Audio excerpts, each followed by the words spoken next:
अब अपना टॉपिक है रासायनिक अभिक्रिया के वेग को प्रभावित करने वाले कारक। रासायनिक अभिक्रिया के वेग को प्रभावित करने वाले कारक। प्रभावित करने वाले कारक तो कौन कौन से हैं, एक एक करके देखते हैं। नंबर 1, सबसे पहले कोई भी कारक याद करने होते हैं तो तरीका रहता है, वो तरीका ये होता है कि आप किसकी बात कर रहे हो, अभिक्रिया के वेग की बात कर रहे हो।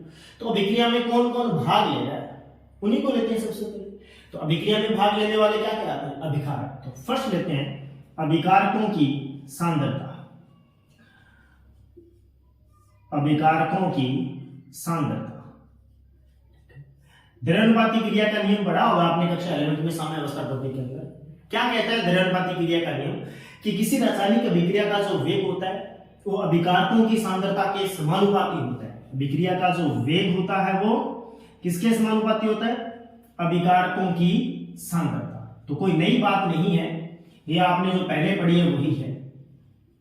दैट मीन्स कि जैसे जैसे अभिकारकों की सांद्रता बढ़ाते जाएंगे अभिक्रिया का वेग बढ़ता जाएगा। तो पहला कारक अपना कंप्लीट होता है कि अभिकारकों की सांद्रता बढ़ाने पर अभिक्रिया का वेग बढ़ता रहता है। इसी अभिकारक को छोड़ना नहीं है। आगे देखते हैं 2 नंबर, अभिकारकों की प्रकृति। अभिकारकों की प्रकृति कैसे कि यदि किसी अभिक्रिया में नए बनने वाले बंधों की संख्या अधिक है तो अभिक्रिया का वेग भी अधिक रहेगा। यदि नए बनने वाले बंधों की संख्या कम है तो अभिक्रिया का वेग भी कम रहेगा। तो नए बनने वाले बंधों की संख्या अधिक है तो वेग भी क्या रहेगा, अभिक्रिया का अधिक होगा। इसके विपरीत यदि अपन इसके विपरीत बात करें, मतलब नए बनने वाले बंधों की संख्या कम है, नए बंधों की संख्या कम तो अभिक्रिया का वेग भी कम होता है। अभिक्रिया का वेग भी कम रहेगा। नेक्स्ट अपन 3 नंबर बिंदु देखते हैं, क्या है, अभिकारकों का पृष्ठीय क्षेत्रफल। तीनों अभिकारकों के याद रखने में भी आसानी है, अभिकारकों की सांद्रता, अभिकारकों की प्रकृति और तीसरा अभिकारकों का पृष्ठीय क्षेत्रफल। अभिकारकों का पृष्ठीय क्षेत्रफल किस प्रकार प्रभावित करता है। देखो, यदि हम ठोस अभिकारकों के बीच अभिक्रिया करवा रहे हैं तो अभिकारक का पृष्ठीय क्षेत्रफल जितना ज्यादा होगा अभिक्रिया का वेग उतना ही ज्यादा होगा। याद कीजिए, हमने अधिशोषण में भी पढ़ा था कि पृष्ठीय क्षेत्रफल बढ़ाने पर अधिशोषण का गुण बढ़ता है। तो कोई मान लो विस्मांगी अभिक्रिया है तो उस समय अभिकारकों का पृष्ठीय क्षेत्रफल जितना अधिक होगा अभिक्रिया का वेग उतना ही ज्यादा होगा। तो इसमें अपन लिख सकते हैं कि ठोस अभिकारकों का पृष्ठीय क्षेत्रफल बढ़ाने पर अभिक्रिया का वेग भी बढ़ता है।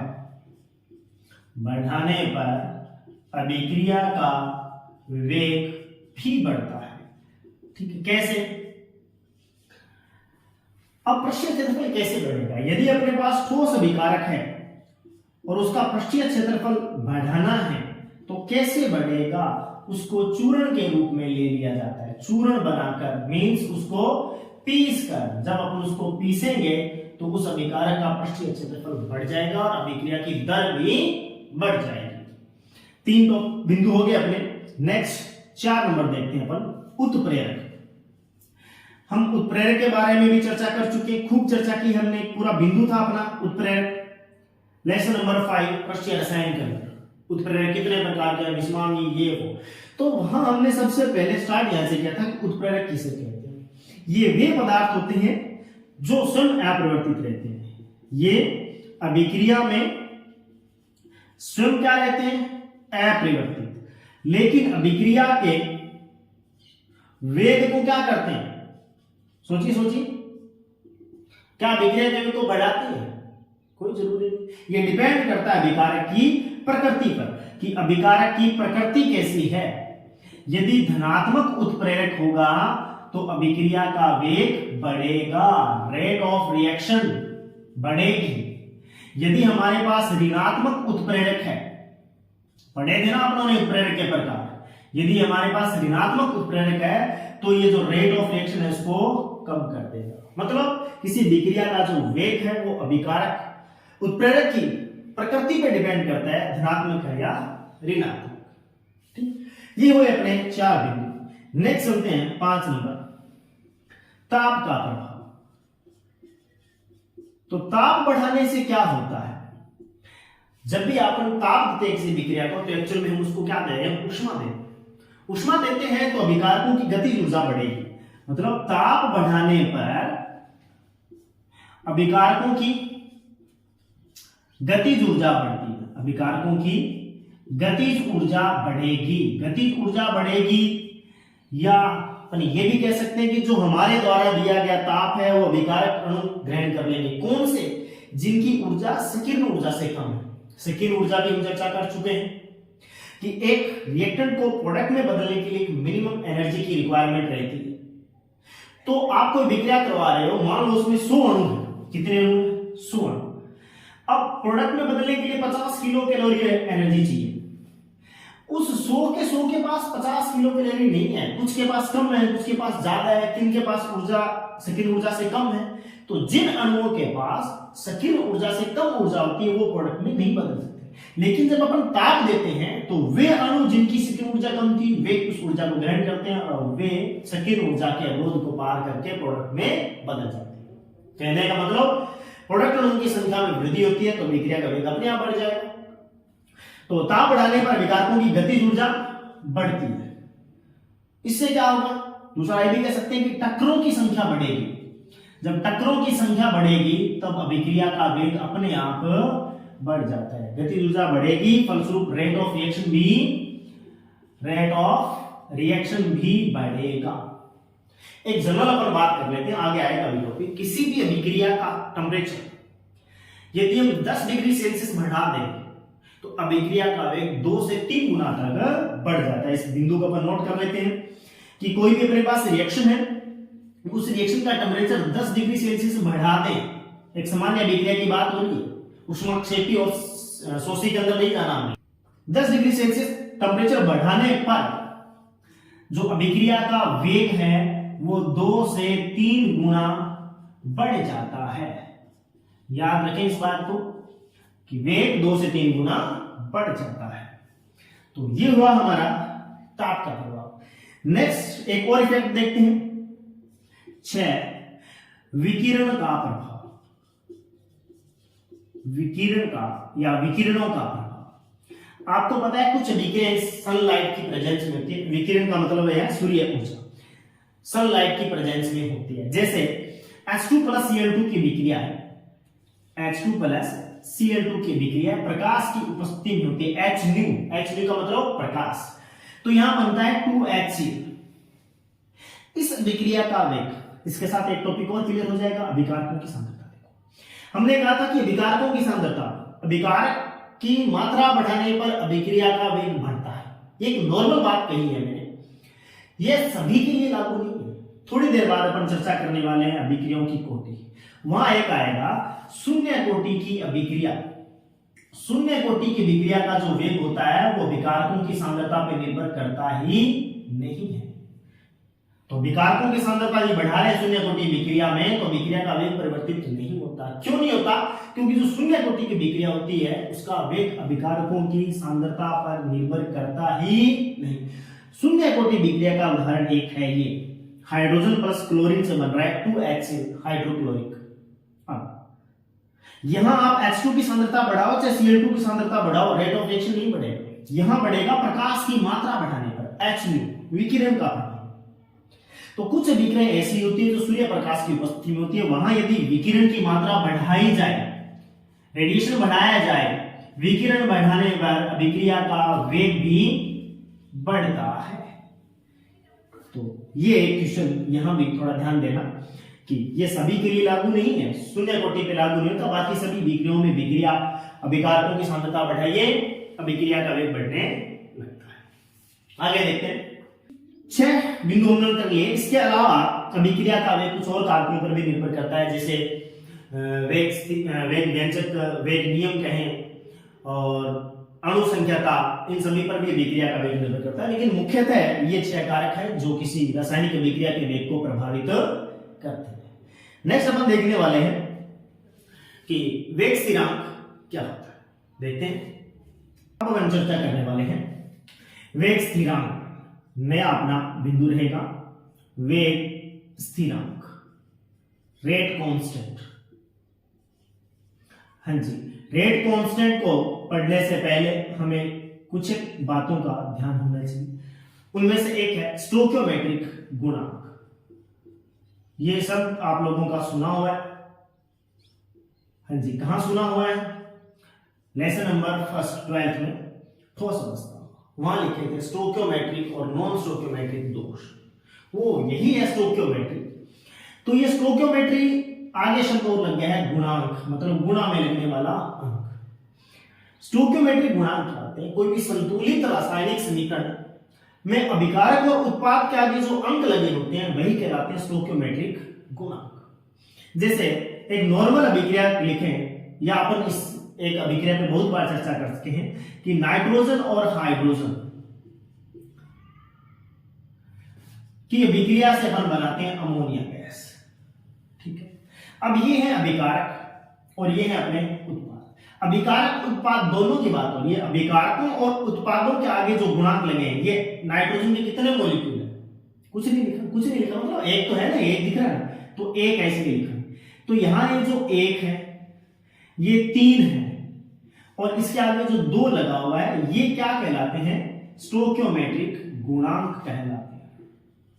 डेफिनेशन यदि हमने को लिखनी पड़े कि स्टोइकियोमेट्रिक गुणांक क्या है, तो हम कहेंगे कि किसी संतुलित रासायनिक अभिक्रिया में अभिकारकों और उत्पादों के अणुओं की संख्या को दर्शाने के लिए जो गुणांक लगे होते हैं वो स्टोइकियोमेट्रिक गुणांक कहलाते हैं। तो ये स्टोइकियोमेट्रिक गुणांक हो गया क्लियर। अब अपन चलते हैं वेग स्थिरांक क्या है। एक अपन जनरल रिएक्शन की बात करें कि एक अभिक्रिया है A, इसके A मोल है, अभिकारक B, इसके स्मॉल b मोल है, दोनों रिएक्शन कर रहे हैं और ये प्रोडक्ट अपने को प्राप्त हो रहा है। अब यदि द्रव्यपाती क्रिया का नियम लगाएं तो इस अभिक्रिया का जो वेग होगा वो किस पर निर्भर करेगा? अभिकारकों की मोलर सांद्रता पे। कौन से अभिकारकों की? उन अभिकारक अणुओं की मोलर सांद्रताओं पर डिपेंड करेगा जिसकी सांद्रता में परिवर्तन करने से वेग में परिवर्तन हो रहा है। तो वेग किस पर डिपेंड करेगा? अभिकारकों की मोलर सांद्रता। अभिकारक कौन है यहाँ? A और B। A की मोलर सांद्रता X और B की मोलर सांद्रता Y। अब आप सोच रहे होंगे कि यहां जो स्टोइकियोमेट्रिक गुणांक लगाए हैं वो तो A और B है, लेकिन सर ने लिखे X और Y। पहले लिख देता हूं यहां, इस अभिक्रिया के लिए स्टोइकियोमेट्रिक गुणांक क्या है? स्मॉल a, b, c व d है। ये a, b, c, d से अभिक्रिया के स्टोइकियोमेट्रिक गुणांक। इस अभिक्रिया का वेग किस पर डिपेंड करेगा? अभिकारकों की मोलर सांद्रताओं के पर डिपेंड करेगा। ये जो वर्ग कोष्ठक में लिखा होता है ये मोलर सांद्रता होती है। घात क्या लगाए? x और y। आपने पढ़ा था 11th में साम्यावस्था में कि आगे जो अंक लगा होता है वो ऊपर घात के रूप में लगा दिया जाता है। वो साम्यावस्था नियतांक निकालने के लिए था। यहां अपन अभिक्रिया के वेग की स्टडी कर रहे हैं। तो किसी भी विक्रिया के वेग समीकरण में जो अभिकारकों की घातांक लगाई जाती है ये स्टोइकियोमेट्रिक गुणांक के बराबर हो भी सकती है और नहीं। कैसे? कोई आवश्यक नहीं होता कि इस विक्रिया का वेग अभिकारक अणु A की एक घात पर निर्भर करेगा, नहीं कर सकता। जैसे थोड़ी देर पहले हमने चर्चा की थी कि H2 + Cl2 दोनों की विक्रिया से हमने बनाया था 2HCl। तो इस विक्रिया का वेग हमारे अनुसार तो क्या होना चाहिए था? वेग किसके समानुपाती होना चाहिए था? अभिकारक H2 की घात 1 के और अभिकारक क्लोरीन की घात 1 पे, क्योंकि इनकी संख्या 1 है। लेकिन आपको पता है कि इस विक्रिया का जो वेग होता है वो न तो हाइड्रोजन अणु की सांद्रता पर निर्भर करता है न ही क्लोरीन अणु की शून्य घात पर निर्भर करता है।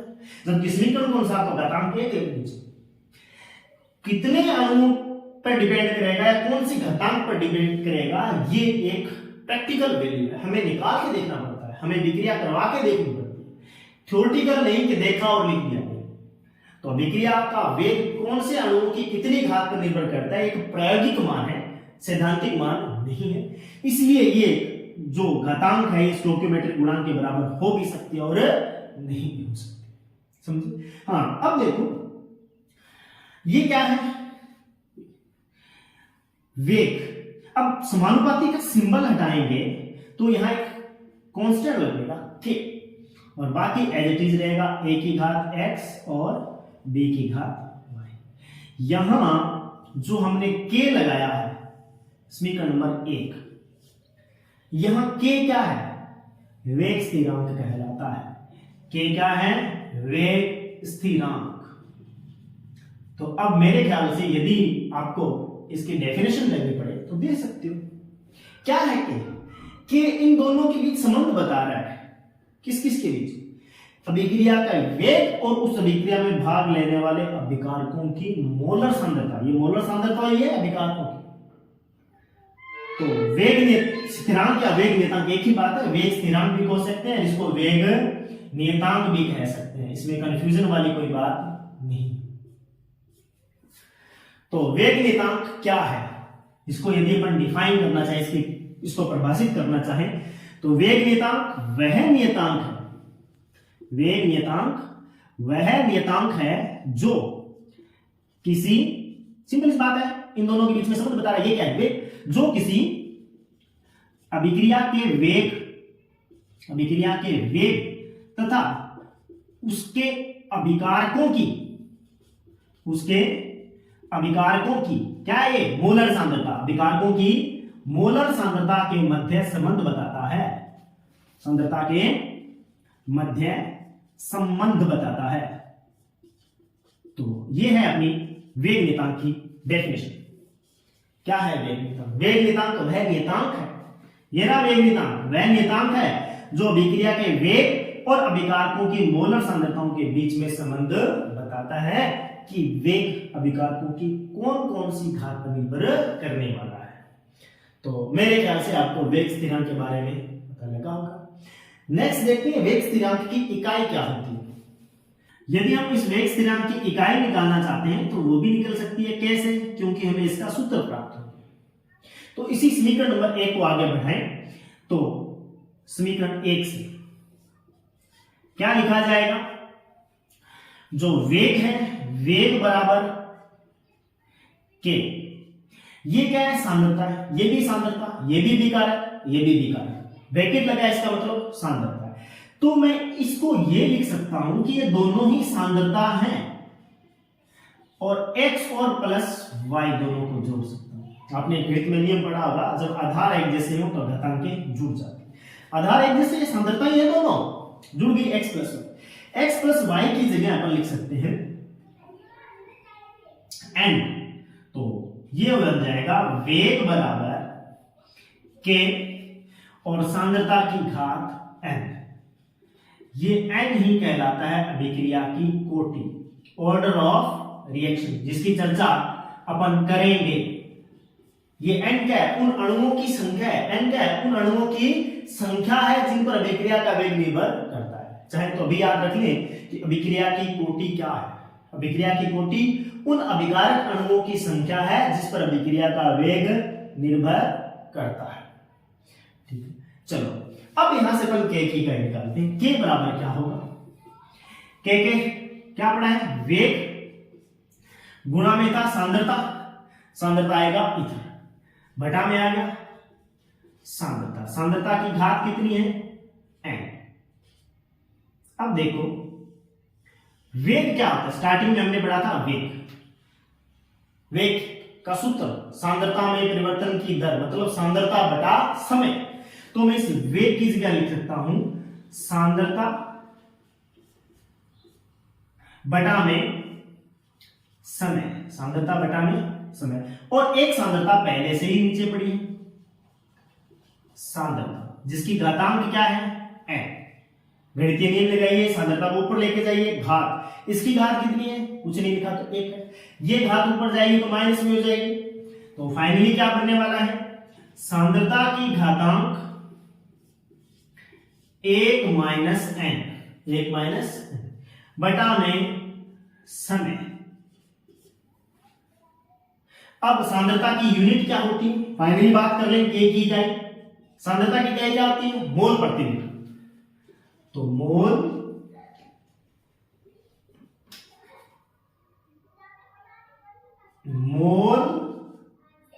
प्रति लीटर और घात 1 माइनस n बटा में समय। समय की क्या होती है, समय की इकाई सेकंड। ऊपर जाएगा किसमें कन्वर्ट होगा, घात -1, सेकंड इनवर्स। तो इस सेकंड इनवर्स को मैं कहां ले जाऊं, ऊपर, सेकंड इनवर्स। तो ये है फाइनली हमारी वेग नियतांक k की इकाई। n क्या है, अभिक्रिया की कोटि। इसका मतलब ये हुआ कि वेग जो स्थिरांक है, वेग जो स्थिरांक है k, उसकी इकाई बदलती रहती है, डिपेंड करती है कि विक्रिया की कोटि कौन सी है। आगे अपन देखेंगे विक्रियाओं की कोटि करने के पश्चात कि प्रथम कोटि विक्रिया के लिए वेग नियतांक की इकाई क्या होती है, द्वितीय के लिए, इन सब के लिए। तो हमारा हो चुका है वेग स्थिरांक क्या है और वेग स्थिरांक की इकाई। याद रखें, जरूर हर हाल में याद रखना है, क्योंकि आगे आने वाले टॉपिक में ये वेग नियतांक k की इकाई की आवश्यकता पड़ेगी। क्या होता है, मोल प्रति लीटर, घात 1 माइनस n और सेकंड इनवर्स। हो गया। नेक्स्ट अपन चर्चा करेंगे वेग व्यंजक अथवा वेग नियम क्या